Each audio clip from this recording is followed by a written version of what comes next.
हाँ भाई, क्या हाल चाल। मैं उम्मीद करता हूं आप बहुत बढ़िया होंगे। आज के लेक्चर में हम पढ़ने वाले हैं समांतर प्लेट संधारित्र। बहुत ही बढ़िया गजब का टॉपिक होने वाला है और आज का लेक्चर उससे भी तगड़ा होने वाला है, बहुत ही ज्यादा एंटरटेनिंग और मस्त।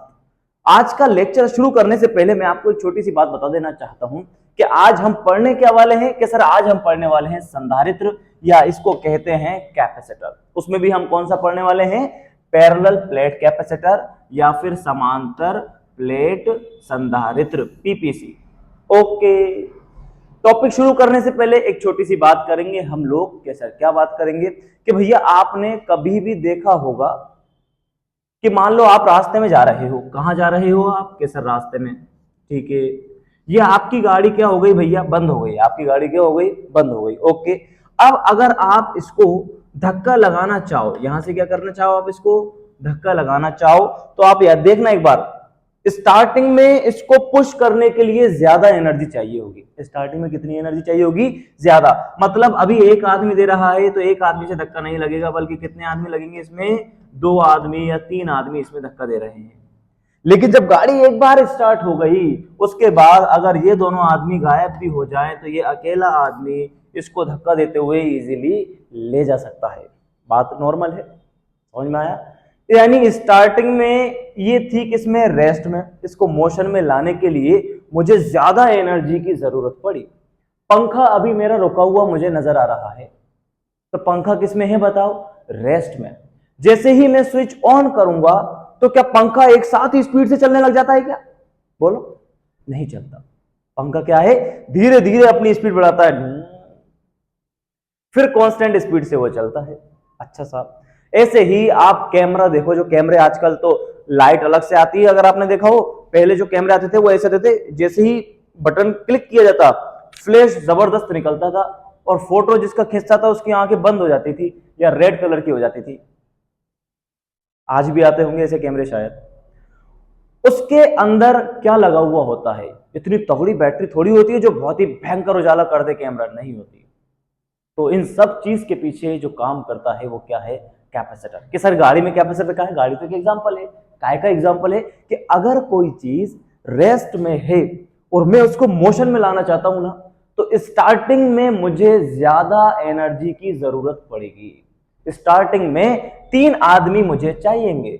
ऐसे ही तुम्हारा ई ले लो पंखा। ई का ले लो भैया? पंखा। ओके सर, ये पंखा स्टार्ट होना चाहता है। हमारे घरों में करंट आ रहा है, 220 पर ही चल रहे हैं नॉर्मली सब इंडिया के अंदर। अगर आप बाहर से हो तो वो एक अलग बात है। अब इसको शुरू होने के लिए ज्यादा एनर्जी की जरूरत पड़ेगी, और ज्यादा एनर्जी की जरूरत पड़ेगी तो इसके पास पहले से एक ऐसी चीज होनी चाहिए कि भैया जो इसको यहां से मैंने स्विच ऑन किया, स्विच ऑन करते ही ये इसको एनर्जी दे दे। साथ में हमारी एनर्जी तो आ ही रही है। दैट मीन्स हमारी जो एनर्जी है, एक आदमी से गाड़ी नहीं चलेगी। शुरू में गाड़ी चलाने के लिए तीन आदमी चाहिए। शुरू में पंखा चलाने के लिए हमारे घरों में जो लाइट आ रही है, जो करंट आ रहा है, वो इनफ नहीं है। पंखे के अंदर एक गोल गोल सी चीज लगी होती है, अगर आपने देखी हो, जिसको कहते हैं कंडेंसर। क्या कहते हैं भाई? कंडेंसर। मैं अगर आपसे कहूं वही संधारित्र है बेटा। कंडेंसर ही क्या है? संधारित्र है। कंडेंसर ही क्या है? संधारित्र। वो क्या करता है? वो चार्ज को स्टोर करके रखता है। अच्छा सर, स्टोर करके रखता है। और जैसे ही मैंने यहां से स्विच ऑन किया, स्विच ऑन करते ही क्या होगा कि बहुत सारे इलेक्ट्रॉन भागेंगे भागेंगे भागेंगे। कहां भागेंगे बता? इस पंखे की तरफ। जैसे ही इलेक्ट्रॉन भागेंगे, कंडेंसर को पता चल जाएगा भैया इलेक्ट्रॉन आ रहे हैं, मतलब समय आ गया है खाली होने का। यानी इसने जितना आवेश ग्रहण करके रखा था, जितना आवेश इसके पास था, वो सारा का सारा ये उंडेल देगा। यानी एक आदमी तो यहां से भागा आ रहा था, दो आदमी इसने दे दिए, एक आदमी पहले धक्का दे रहा था, दो ये। आगे बात समझ नहीं आ गई? अच्छा सर, इसका मतलब शुरू में पंखा चल जाएगा। तो इसी डिवाइस को क्या कहते हैं? इसी डिवाइस को कहते हैं कैपेसिटर, यानी संधारित्र। तो संधारित्र का काम क्या है? बात समझ में आया? दो काम है, एक तो एनर्जी को स्टोर करना, दूसरा टाइम आने पर उस एनर्जी को इंस्टेंटली प्रोवाइड करवा देना, सारी एनर्जी को। चलो फिर ये तो दोबारा चार्ज हो जाएगा, कोई दिक्कत नहीं उसके अंदर। ठीक है, तो आज का लेक्चर हमारा इसी पर आधारित होने वाला है। आज हम पढ़ेंगे कि ये तो हमने आपको बताया भैया बेसिक नॉर्मल देसी भाषा में। अब हम चलेंगे कि एग्जाम में पास होना है तो लिखना कैसे है। अब इसके अंदर के बारे में यानी फिजिक्स के बारे में हम चलते हैं। तो पैरेलल प्लेट कैपेसिटर हमारे को पढ़ना है। आइए शुरू करते हैं टॉपिक नंबर फर्स्ट से।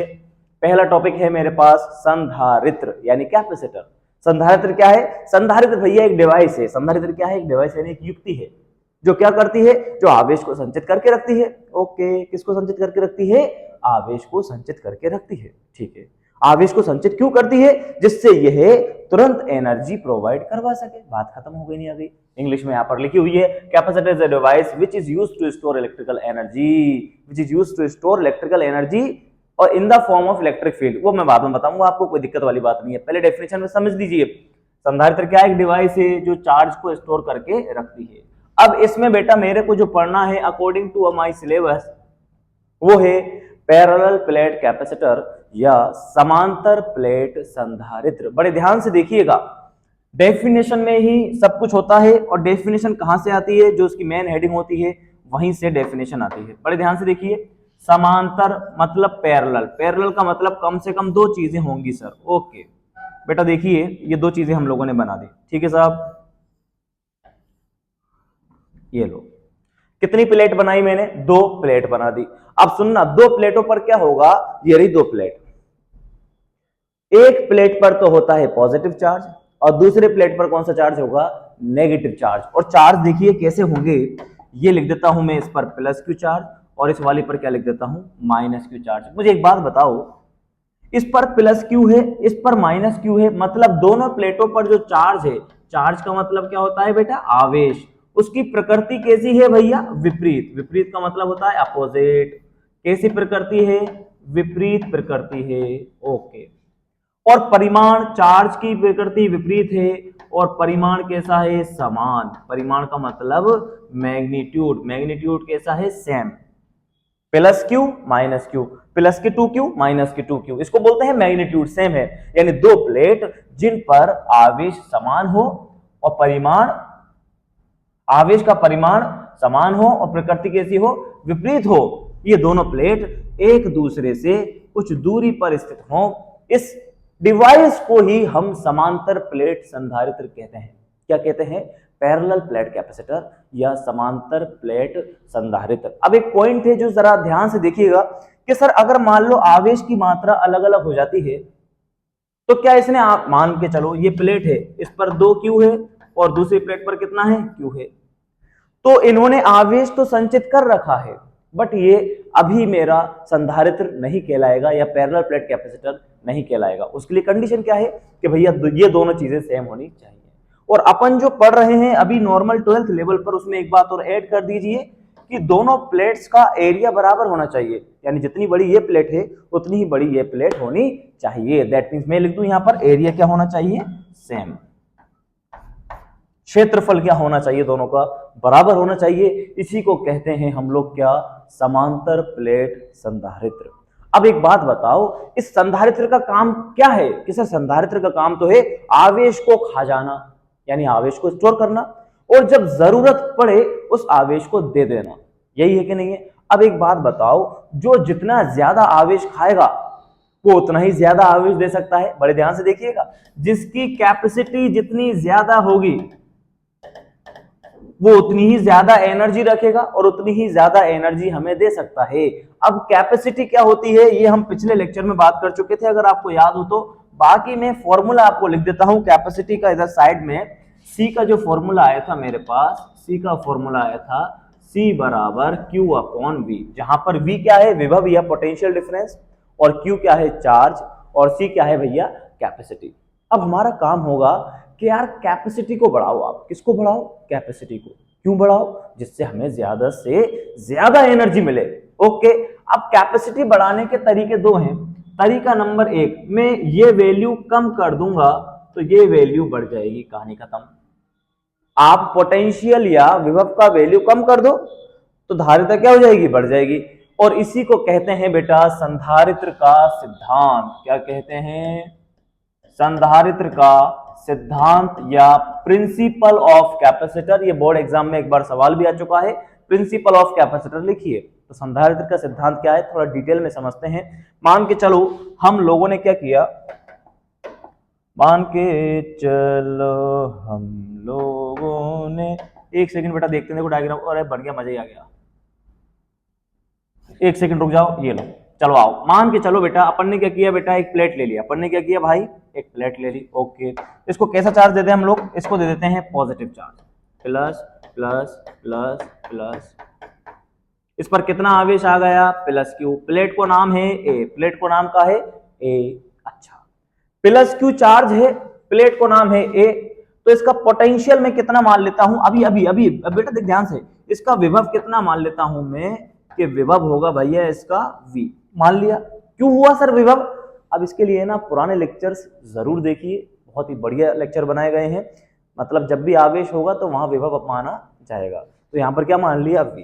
अब अपने को क्या करना, अब अपन एक दूसरी प्लेट लाते हैं, कि कैसी प्लेट लाओगे सर, उदासीन। ये देखो एक प्लेट और हमने इसके पास ला करके रख दी, ठीक है, कितनी दूरी पर लाकर रखी, मान के चलो D दूरी पर लाकर रखी। अब मुझे एक बात आप बताइए, अगर यहां प्लस आवेश है तो प्लेट के इस वाले हिस्से पर कौन सा आवेश आ जाएगा, माइनस, और इस वाले हिस्से पर कौन सा आ जाएगा, प्लस, जिसको कहते हैं प्रेरण। समझ में आया, यानी यहां पर तो कौन सा आ जाएगा, आगे वाले हिस्से पर तो माइनस, और बाहर वाले हिस्से पर कौन सा आ जाएगा, बोलो प्लस।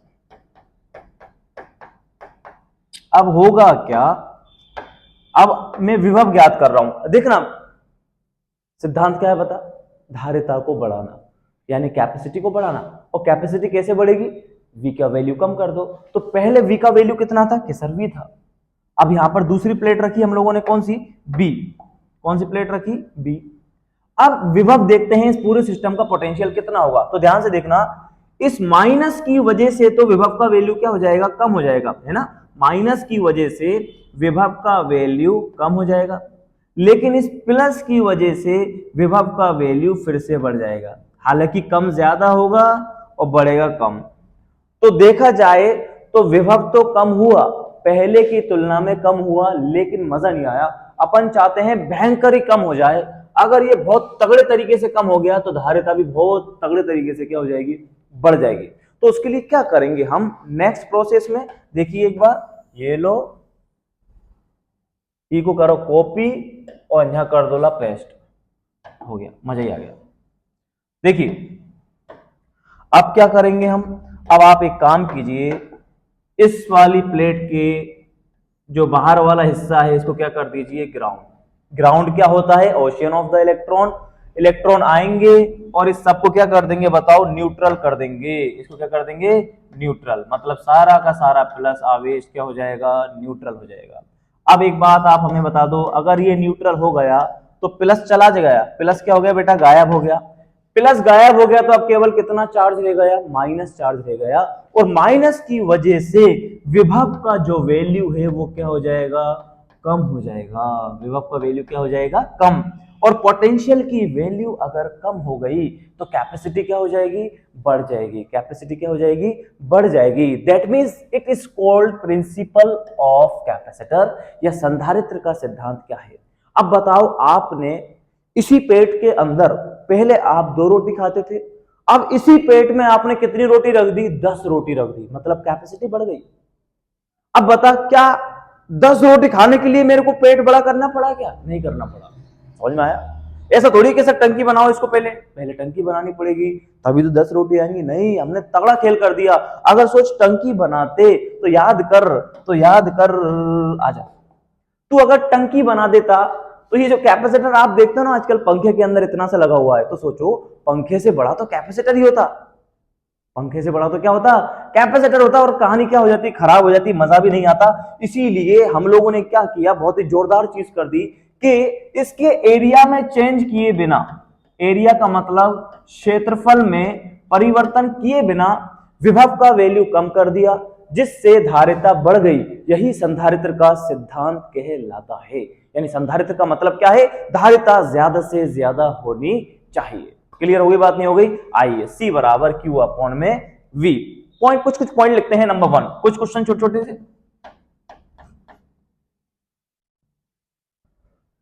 संधारित्र पर कुल आवेश कितना होता है? संधारित्र पर कुल आवेश कितना होता है? टोटल चार्ज कितना होता है? कि सर एक तो है प्लस क्यू, दूसरा माइनस क्यू, तो टोटल चार्ज कितना हो गया? शून्य। बहुत बढ़िया। संधारित्र पर कुल आवेश कितना होता है? शून्य होता है, मतलब जीरो होता है। इस पॉइंट को आप याद रखिएगा। क्लियर है वाली बात? आइए आगे बढ़ते हैं। अब हम क्या करेंगे? अब हम इस प्लेट, ये समांतर प्लेट संधारित्र हमने बनाया है, इसकी धारिता ज्ञात करेंगे। क्या ज्ञात करेंगे? धारिता, capacitance of parallel plate capacitor, that means समांतर प्लेट संधारित्र की धारिता। अबे तेरी ये मजे ले गया की धारिता। ये लो भैया, बड़े ध्यान से देखना भाई। पहला टॉपिक, पहला डेरिवेशन, और मैं कहूं तो यही लास्ट डेरिवेशन भी होगा। इसी पर चलते चलते हमारा टॉपिक खत्म हो जाएगा और चैप्टर भी खत्म हो जाएगा, पता आपको चलेगा भी नहीं, यानी याद हो जाएगा। चलें शुरू करें। आइए, समांतर प्लेट संधारित्र की धारिता निकालेंगे हम लोग या कैपेसिटेंस निकालेंगे। बड़े ध्यान से देखिए, आप मुझे बताइए कैपेसिटर होता कैसा है? कि सर कैपेसिटर तो ऐसा होता है, अभी थोड़ी देर पहले आपने बनाया, बहुत ही जोरदार काम आ गया। देखो यार, ये पेस्ट किया था, अपना आप हो गया था ये पहले, थोड़ी देर पहले। ठीक है, ओके, इसको गायब करो। चलो भाई, तुम रह गए क्या? चलो ठीक है बेटा, यहां लिख दूं मैं माइनस का क्यू। बड़े ध्यान से देखिए, अब हमें निकालना क्या है? कि सर आपको निकालना है सी। क्या निकालना है? सी। सी का फॉर्मूला कितना होता है? Q upon V. मुझे बताओ, क्या क्यू तो हमारे पास है? बिल्कुल है। अब मुझे क्या निकालना पड़ेगा? वी निकालना पड़ेगा। तो सेकंड स्टेप में हम लोग वी फाइंड करेंगे। अब सर वी कैसे फाइंड करेंगे? वी में और ई में रिलेशन होता है। सर ये ई क्या होता है? बेटा ई इलेक्ट्रिक फील्ड होता है, यानी विद्युत क्षेत्र। ये कब आता है सर? ये आता है जब एक प्लस हो और एक माइनस हो, या अकेले में भी आ जाता है, लेकिन अकॉर्डिंग टू सिचुएशन में बात करूं, यहां प्लस है, यहां क्या है? माइनस। यानी दोनों प्लेटों के बीच में विद्युत ऊर्जा संचित हो गई। दोनों प्लेटों के बीच में क्या संचित हो गई बेटा? विद्युत ऊर्जा संचित हो गई। अच्छा, अब देखिए बहुत तगड़ी चीज आएगी। हमने क्या कहा कि जो कैपेसिटर है वो चार्ज को स्टोर करता है और साथ में क्या देता है? एनर्जी। तो याद रखना, जो एनर्जी है वो किस रूप में स्टोर होती है? इलेक्ट्रिक फील्ड के रूप में। एनर्जी किस रूप में स्टोर होती है? इलेक्ट्रिक फील्ड के रूप में। दोनों प्लेटों के बीच में इलेक्ट्रिक फील्ड बना दिया, तो एनर्जी क्या हो गई? स्टोर हो गई। अब तुमने पुराना लेक्चर देखा है तो बेटा देख, जहां तेरे को अगर समझ में नहीं आए तो लेक्चर छोड़ के चले जाना तू। अब जो पॉइंट बताने जा रहा हूं, ये वाला पॉइंट इतना तगड़ा है, तेरा दिल गार्डन और गार्डन हो जाएगा। कैसा हो जाएगा? कि सर गार्डन और गार्डन। देख बेटा, अच्छा ये क्या? गोला। अच्छा साहब, ये क्या? जो आवेश। तो सर ये तो विलगित गोला था। ये तो क्या था बताओ? विलगित गोला, आइसोलेटेड। इसकी वजह से जो इलेक्ट्रिक फील्ड होगा बताओ कहां तक जाएगा? कि सर ये तो अनंत तक जाएगा। कहां तक जाएगा? बोल, अनंत तक जाएगा। अब मुझे एक बात बता, कौन सी एनर्जी यूज करना बेहतर है? एक तो ये वाली एनर्जी है और एक ये एनर्जी है। अब ये एनर्जी ऐसे है जैसे गिलास में भरा हुआ पानी। गिलास में भरा हुआ पानी पैक कर दी हम लोगों ने, और पैक कर दी तो गिलास का पानी शर्त देने से पी जाएगा।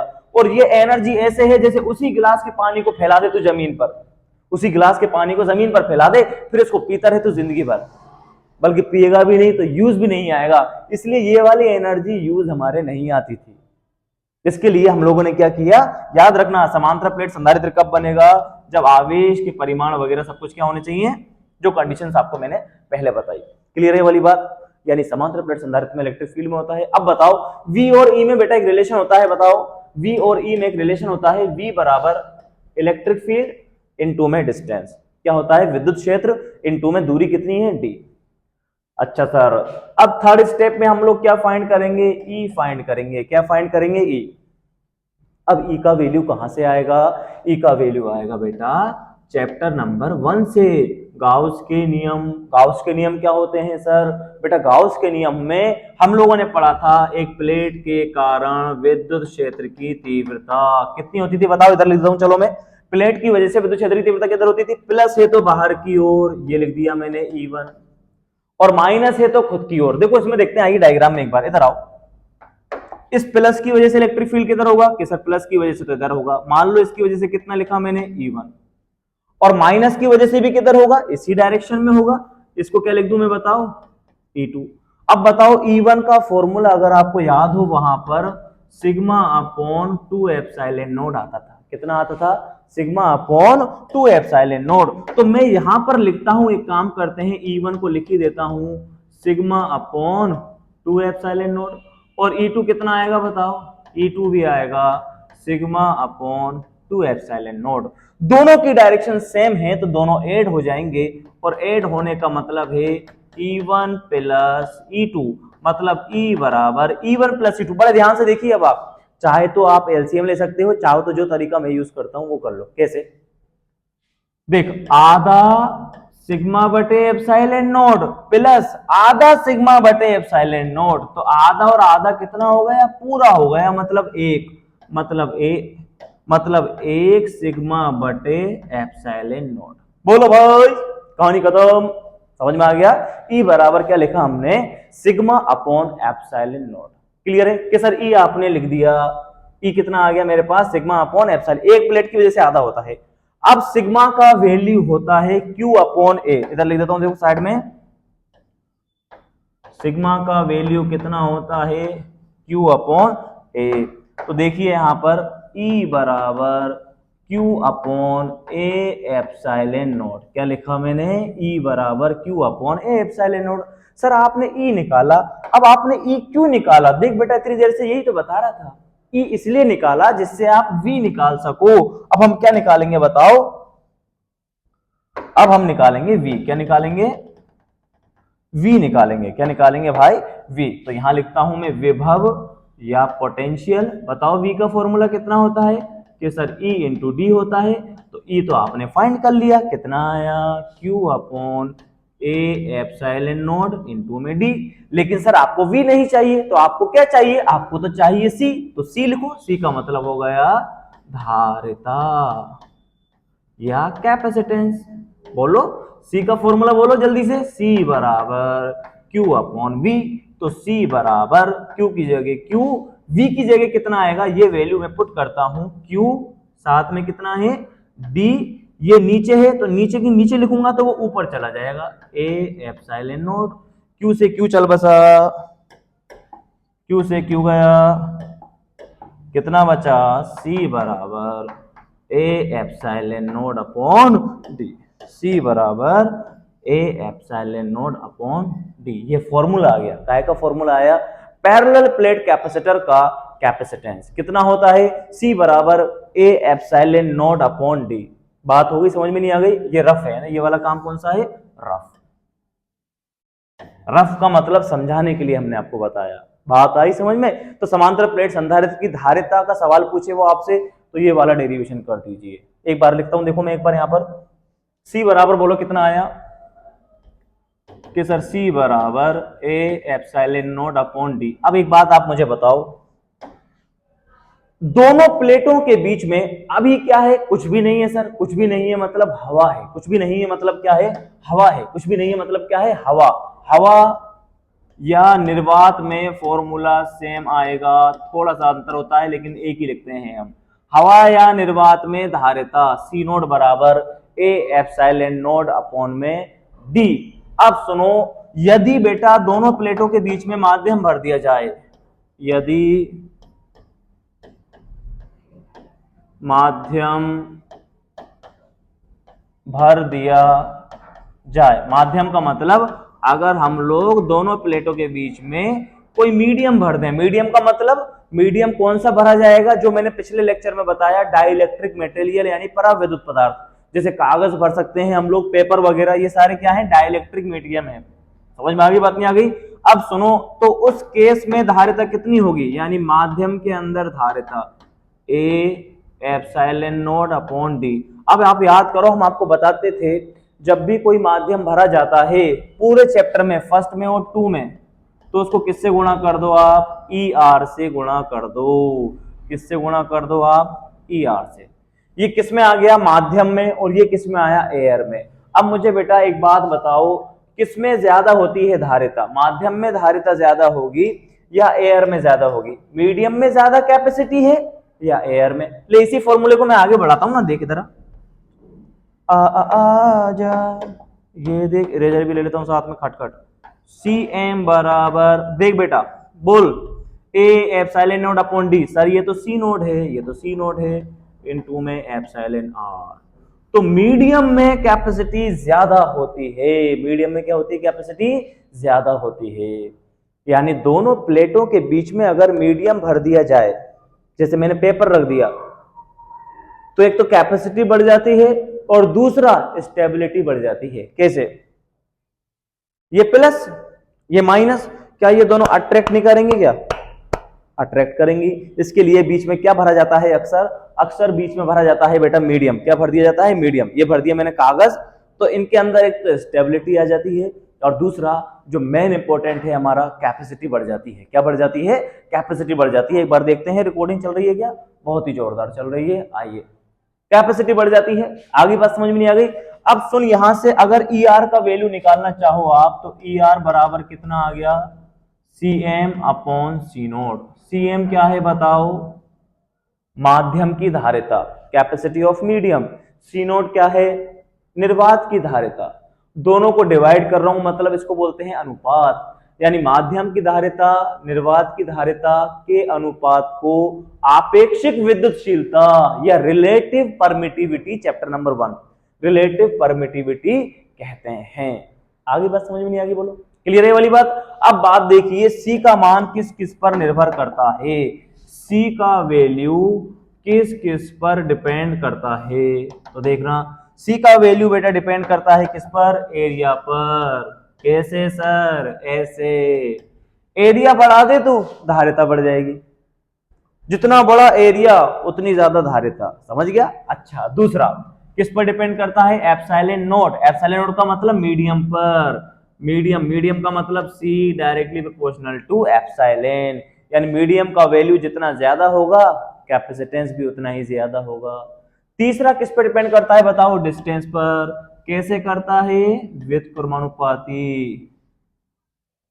यानी डी का वैल्यू जितना कम होगा, सी का वैल्यू उतना ही ज्यादा होगा। दोनों प्लेटों के बीच की दूरी जितनी कम होगी, कैपेसिटी भी उतनी ही ज्यादा होगी। बात आई? समझ में नहीं आई? ये कुछ बातें थी किसके बारे में? संधारित्र या कैपेसिटर के बारे में। हमने आपको पढ़ा दिया पूरा पैरेलल प्लेट कैपेसिटर। आगे बात समझ में? अब हम क्या पढ़ाएंगे आपको? अब हम आपको कुछ भी नहीं पढ़ाएंगे, अब हम आपको बताएंगे दो बातें। देखो सुनो, पॉइंट नंबर 1, इसमें टॉपिक बचता है बेटा संधारित्रों का संयोजन। अगले वीडियो में लेंगे शायद मैं उसको। उसके बाद पढ़ेंगे हम लोग एनर्जी और साथ में न्यूमेरिकल्स। दैट मींस अगला वीडियो इस वाले चैप्टर का लास्ट वीडियो होगा। उसके बाद हम शुरू करेंगे चैप्टर नंबर 3। अगर आपका कोई सजेशन है तो आप कमेंट बॉक्स में जरूर लिखें। पहले आज से हमने 2 अलग अलग सीरीज चलाई थी, तरंग series only for English medium students. उसके बाद ये कक्षा 12वीं हिंदी मीडियम। अब थोड़ा सा मिक्स कर दिया, मतलब हिंदी तो है ही, हिंदी में लेक्चर थोड़े से अच्छे कम मिलते हैं, इसलिए हमने हिंदी को थोड़ी प्रेफरेंस ज्यादा दी है। बाकी इंग्लिश में भी चाहिए तो उम्मीद है हम लास्ट में 1 शॉट डालेंगे, धुआंधार, मजा आ जाएगा आपको। इस वाली सीरीज को खत्म करने के बाद हम शुरू करेंगे फाउंडेशन का, नीट वगैरह की क्लासेस बहुत ही जोरदार तरीके से। आज का लेक्चर को यहीं खत्म करते हैं, बस इतना कहना चाहते हैं। बहुत बहुत धन्यवाद। चलिए फिर मिलते हैं इसके बाद नेक्स्ट वीडियो में।